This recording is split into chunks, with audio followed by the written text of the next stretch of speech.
ساری دنیا اگر آپ سے پوچھے کہ یہ سارے اربوں خربوں مسلمان ہر سال جمع ہو کے بیت اللہ کیوں جاتے ہو؟ جی وہ اللہ کا گھر ہے، تو کیا تمہارا رب اس ایک کمرے کے اندر رہتا ہے؟ آپ کیا کہیں گے؟ نہیں، ہمارا رب یہاں نہیں رہتا، ہمارا رب وہ کعبے میں تو نہیں نہ رہتا۔ جی مسجد میں کیوں آئے ہو؟ کیا تمہارا رب اس مسجد میں رہتا ہے؟ یہ رب کا گھر ہے، یہاں رہتا ہے۔ آپ کہیں گے کہ جی نہیں، یہاں نہیں رہتا۔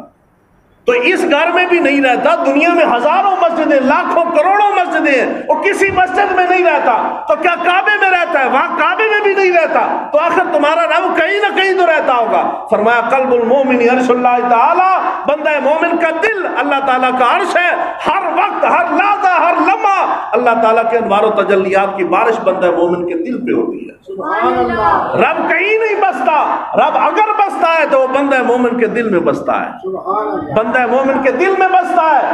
انسان ہر روز اٹھ کے اپنے گھر کی صفائی کرتا ہے۔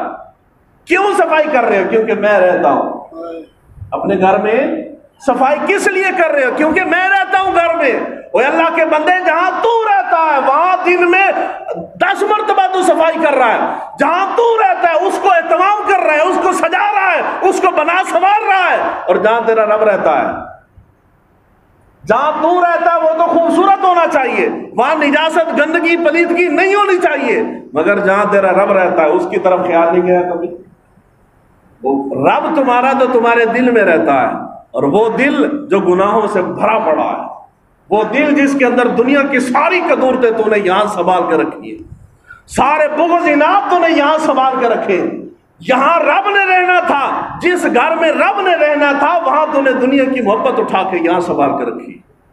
اپنے گھر کو سنوارا ہے کہ تو رہتا ہے، لیکن تجھ سے زیادہ حقدار تو تیرا رب ہے نا، کہ جہاں تیرا رب رہتا ہے اس کو سنوار، اس کو بنا، اس کو خوبصورت کر۔